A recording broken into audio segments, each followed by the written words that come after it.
Hello everyone, welcome to concept of physics. Concept है तो संभव है। तो आज हम स्टार्ट करने जा रहे हैं, केवल एक छोटा सा इंट्रोडक्शन देंगे क्लास 11 फिजिक्स के बारे में, जो कि आपका आईएससी और सीबीएसई के लिए दोनों के लिए उपयुक्त होगा।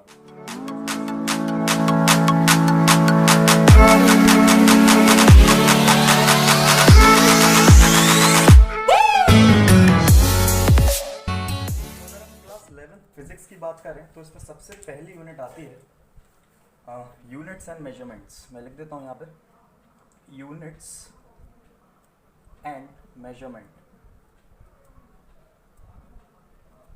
Units and measurements. अच्छा, इसमें भी हमें दो तरह से पढ़ना होता है इसको। जैसे पहला होता है आपके पास, हम इसको दो तरीके से पढ़ाते हैं। जैसे पहला है आपके पास system of units, system of units, और दूसरे पार्ट में हम पढ़ाते हैं मेजरमेंट। मेजरमेंट ना एक एक करके बात करेंगे, ध्यान से सुनते जाइएगा। सिस्टम ऑफ यूनिट्स में कई चीज़ें आ जाती हैं। बेसिकली इसमें हम यूनिट्स के बारे में पढ़ते हैं, जो कि हम बचपन से पढ़ते आ रहे। यूनिट्स हमारी कहाँ से ऑब्टेंड हुई? तो यूनिट्स वो क्वांटिटीज़ होती हैं, ऐसी फिजिकल क्वांटिटीज़ जो कि डायरेक्टली या इनडायरेक्टली मेजरमेंट के लिए हम लोग यूज़ करते हैं। तो और यूनिट्स हमारे पास सभी को पता होगा, दो तरह से हो सकती हैं, या कोई सी भी आप फिजिकल क्वांटिटीज़ कह सकते हो। जैसे मैं लिख देता हूँ, जैसे फिजिकल क्वांटिटी है कोई सी भी फिजिकल क्वांटिटी। अच्छा, एक चीज़ और आपको बता दें, किसी भी फिजिकल क्वांटिटी को याद रखेंगे, एक्सप्रेस करने के लिए दो चीज़ों की आवश्यकता होती है। किसी भी फिजिकल क्वांटिटी को एक्सप्रेस करने के लिए दो चीज़ों की आवश्यकता होती है। पहला होता है उस चीज़ का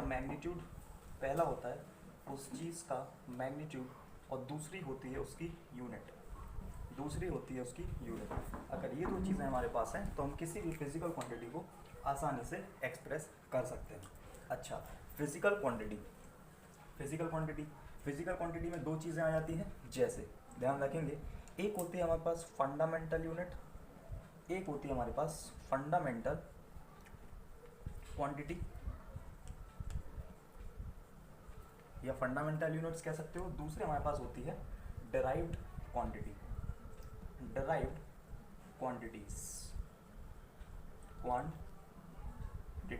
fundamental quantities and derived quantities. ठीक ना, फंडामेंटल क्वांटिटीज के बारे में अगर हम छोटा सा बता दें आपको, फंडामेंटल क्वांटिटीज ऐसी क्वांटिटीज होती हैं जो कि इंडिपेंडेंट होती हैं, जो किसी पर भी डिपेंड नहीं होती हैं। जैसे एग्जांपल हमें पता है, length, mass, time, current, electric current, temperature etcetera. These quantities किसी पर भी डिपेंड नहीं करती हैं।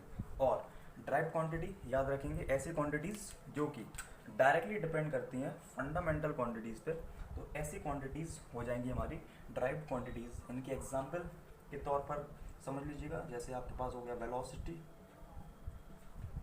दूसरा हो गया आपके पास acceleration, displacement, D acceleration, momentum etcetera. काफ़ी सारे एग्जाम्पल ना। इसके बाद जैसे दो चीज़ें आपने पढ़ ली, फंडामेंटल क्वांटिटीज, डिराइव्ड क्वांटिटीज। अब इन्हीं से मिलके बन जाती है हमारे पास फिजिकल यूनिट्स, जिससे हम मेजरमेंट को ऑब्टेन करते हैं। अब यूनिट्स भी दो तरह की हो सकती हैं, आपके पास फंडामेंटल यूनिट्स हो सकती हैं, डिराइव्ड यूनिट हो सकती हैं। ठीक है, फंडामेंटल यूनिट्स आपके पास वही लेंथ, यूनिट की अगर हम बात करें, अभी हमने क्वांटिटीज देखी, अब हम यूनिट देखेंगे कौन सी, फंडामेंटल। अब फंडामेंटल यूनिट्स कौन कौन सी हो जाएंगी? मास के लिए हो जाएगी केजी, लेंथ के लिए हो जाएगी मीटर, टाइम के लिए हो जाएगी आपके पास सेकंड। सिमिलरली ड्राइव्ड यूनिट की बात करें तो वेलोसिटी की यूनिट हो जाएगी आपके पास मीटर पर सेकंड, और एक्सेलरेशन की आप सभी को पता है मीटर पर सेकंड स्क्वायर, मीटर पर। यस, सो इसके बाद अब जैसे फंडामेंटल यूनिट्स अपन लोग देख लिए, डेराइव्ड यूनिट हम लोग देख लिए। इसके बाद आपके पास आ जाता है इंटरनेशनल सिस्टम ऑफ यूनिट्स। मैं लिख देता हूँ इसी में international system of unit. International system of unit में आपके पास क्या क्या आ जाएगा? कई तरह के सिस्टम होते हैं हमारे पास, यूनिट मेजरमेंट के कई तरह के सिस्टम हमारे पास होते हैं। जैसे सबको पता है फेमस एसआई सिस्टम, देन आपके पास आ जाता है सीजीएस सिस्टम में हम 10 तक भी डील करते हैं, एसआई में भी डील करते भी हैं। एफपीएस सिस्टम, नेक्स्ट है मेरे पे एस सिस्टम। ना एक एक करके बताते हैं। This is a standard system, this is a standard system जो कि स्टैंडर्ड माना जाता है। Now this is CGS system, CGS FPS foot pound second system, MKS metre kilogram second system. Okay, तो ये हमारे कुछ इंटरनेशनल सिस्टम होते हैं जो इंटरनेशनली एडॉप्ट किए जाते हैं, लेकिन ध्यान रखें कि ऐसा ही सिस्टम जो है वो यूनिवर्सली एडॉप्ट किया जाता है हमारे यहाँ। नाउ इसके बाद एक छोटा सा टॉपिक और होता है, कुछ रैंडम एरर्स। कुछ रैंडम एरर्स हम पढ़ते हैं इसमें, रैंडम एरर्स। इसके साथ हमारा सिस्टम ऑफ यूनिट्स खत्म हो जाता है, बस इतना ही रहता है बेसिकली। और इसमें कुछ कॉम्बिनेशन ऑफ एरर्स बता दिए जाते हैं। तो इस तरह से हमारी यूनिट्स वाला पोर्शन इतने पोर्शन में या इतने टॉपिक्स में सब डिवाइडेड होता है। नाउ सिस्टम ऑफ यूनिट्स में हमने एक बार समराइज कर देते हैं, फटाफट से बता देते हैं। फिजिकल क्वांटिटी बताई, जिसमें हमने फंडामेंटल क्वांटिटी पढ़ी और डायरेक्ट क्वांटिटीज़ पढ़ी। फंडामेंटल क्वांटिटीज़ की होती हैं fundamental units, KG metre second units length की, and so on. Direct quantities की बात करें तो डायरेक्ट क्वांटिटी जो कि फंडामेंटल क्वांटिटी से ऑब्टेंड होती हैं और इनकी यूनिट्स हो जाएंगी डायरेक्ट यूनिट्स, ऐसी यूनिट जो फंडामेंटल यूनिट से ऑब्टेंड हुई है। देखिए मीटर सेकेंड यहीं से ऑब्टेंड हो रही है, मीटर पर सेकेंड स्क्वायर यहीं से, ठीक। इसके बाद हमने पढ़ा इंटरनेशनल सिस्टम ऑफ यूनिट्स जो कि इंटरनेशनली एडॉप्ट की जाती हैं, SI system, CGS, FPS, MKS. इसके बाद आपका रैंडम एरर्स और कॉम्बिनेशन। तो इतने आपके पास टॉपिक्स होते हैं आपका 50% चैप्टर खत्म होने में, और ये इंपॉर्टेंट चैप्टर है। ये आपका पूरा बेसिक चैप्टर रहेगा आपके पास, और बहुत ही इंपॉर्टेंट चैप्टर है, आपको आना चाहिए। नेक्स्ट हम बात करेंगे आपके लिए मेजरमेंट की। ये इसको हम हटा देते हैं। मेजरमेंट, अब ध्यान दीजिएगा, मेजरमेंट सब लोग पहले भी पढ़ा होगा। नाउ मेजरमेंट को हम कैसे कैटेगराइज करेंगे, देखिए कई तरह के हमारे पास मेजरमेंट के लिए ऑप्शंस होते हैं, या आप ये कह सकते हो मेथड्स हो सकते हैं, मेथड्स ऑफ मेजरमेंट। सबसे पहले आपके पास आ जाएगा, ध्यान दीजिएगा थोड़ा, सबसे पहले आपके पास आ जाएगा डायरेक्ट मेथड। डायरेक्ट मेथड जिसमें हम लोग मीटर स्केल का यूज़ करते हैं, जिसमें हम लोग बेसिकली मीटर स्केल का यूज़ करते हैं। 10⁻³ से 10⁻² मीटर तक उसकी रेंज हो सकती है, ठीक। डायरेक्ट मेथड की बात कर रहे हैं ना। अच्छा, बेसिकली डायरेक्ट मेथड में हम लेंथ कैलकुलेट कर रहे हैं फिलहाल। लेंथ की अगर हम बात करें, लेंथ को मेजर करने के लिए डायरेक्ट मेथड यूज़ होता है, जिसका जो स्केल होता है वो इतने मीटर का होता है। This is the length of scale which we use now, ध्यान देंगे। इसके बाद आप लेंथ मेजर करने के लिए वर्नियर कैलिपर यूज़ करते हो, वर्नियर कैलिपर।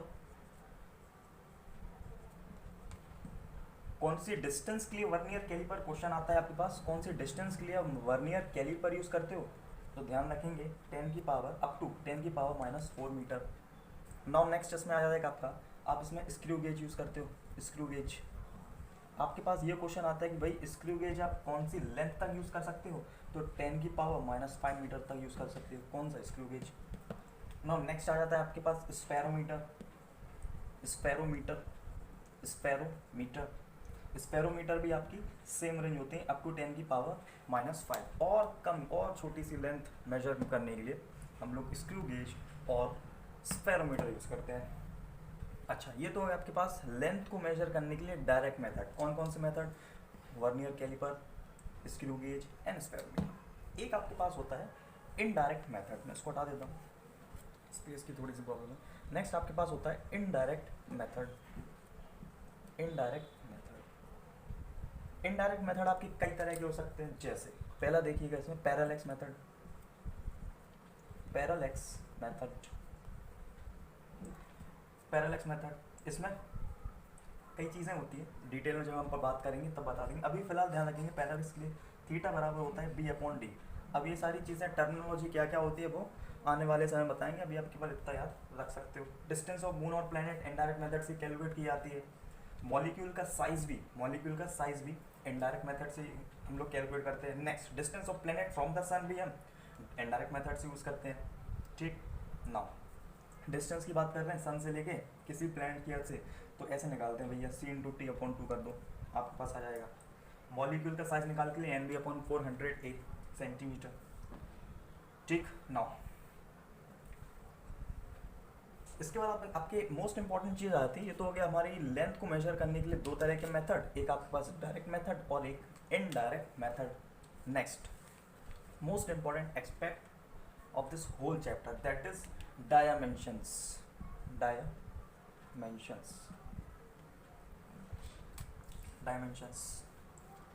नाउ डायमेंशंस में दो चीज़ें होती हैं, एक डायमेंशन ऑफ फिजिकल क्वांटिटीज़ होती हैं, फिजिकल क्वांटिटीज़ की डायमेंशन होती है। फिजिकल क्वांटिटीज़ कौन कौन सी?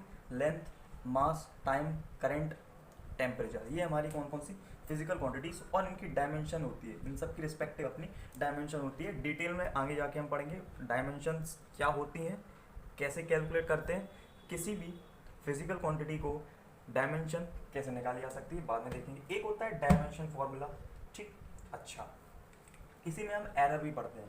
एक इंपॉर्टेंट टर्म आ जाता है यहाँ पे एरर, क्वेश्चन आता है आपका, ठीक है, 11 आपको क्वेश्चन मिलेगा एरर। अब एरर इन मेजरमेंट, अच्छा एरर बेसिकली होता क्या है, ध्यान रखेंगे, true value minus measured value, जो एक्चुअल वैल्यू या true value minus measured value जो आपने मेजर की है, that is error. Now error भी हमारे पास तीन तरह के होते हैं, हम लिख देते हैं यहाँ पे एरर, किसी भी इंस्ट्रूमेंट की एरर नहीं, तीन तरह की हो सकती है। पहली देखिएगा ध्यान से, पहली आपके पास हो जाएगी absolute error.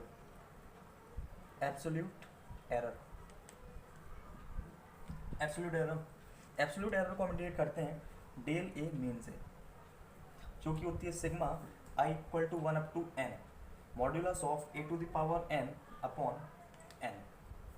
This is the absolute error. Next है मेरे पे relative error. This is relative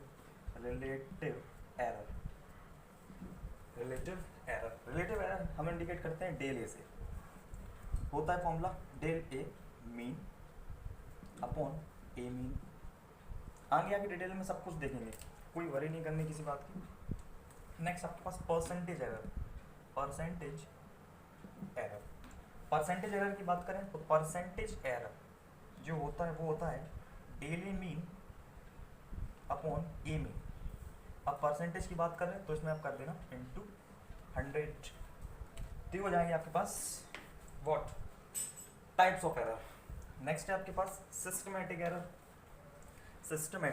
मैं यहाँ पे लिख देता हूँ सिस्टमैटिक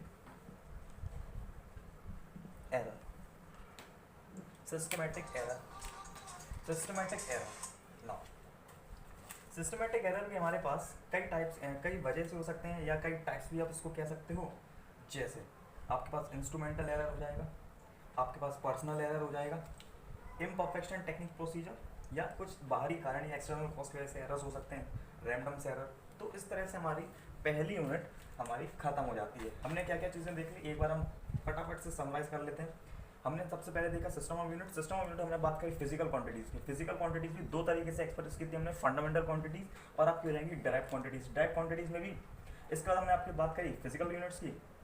फिजिकल यूनिट में फंडामेंटल यूनिट्स जो कि खुद अकेली होती हैं, किसी पर डिपेंड नहीं करती, और डायरेक्ट यूनिट जो कि डिपेंड करती है हमारी फंडामेंटल यूनिट्स। फिर हमने देखा इंटरनल सिस्टम ऑफ यूनिट्स, जिसमें हमने देखा आपके पास SI system, CG system, FES system और एमके सिस्टम। नेक्स्ट हमने बात करी आपके पास मेजरमेंट की। मेजरमेंट ऑफ लेंथ के लिए हमने देखा डायरेक्ट मेथड और इनडायरेक्ट मेथड में हमने नंबर ऑफ मेथड्स देख ली, like parallax error, distance of moon और प्लैनेट या साइज ऑफ मॉलिक्यूल हमने देख लिया। फिर इसके बाद हमने देखा डायमेंशन की बात करी, dimension of standard length, mass, time, current, temperature की एक अपनी स्टैंडर्ड डायमेंशन फॉर्मूला भी होता है उनका। नेक्स्ट हमने देखा एरर, टाइप्स ऑफ एरर हमने देख लिया, एब्सोल्यूट एरर, रिलेटिव एरर और परसेंटेज एरर। इसके बाद हमने देखा सिस्टमैटिक एरर। तो ये हमारी this is all about the first unit for the class 11 physics.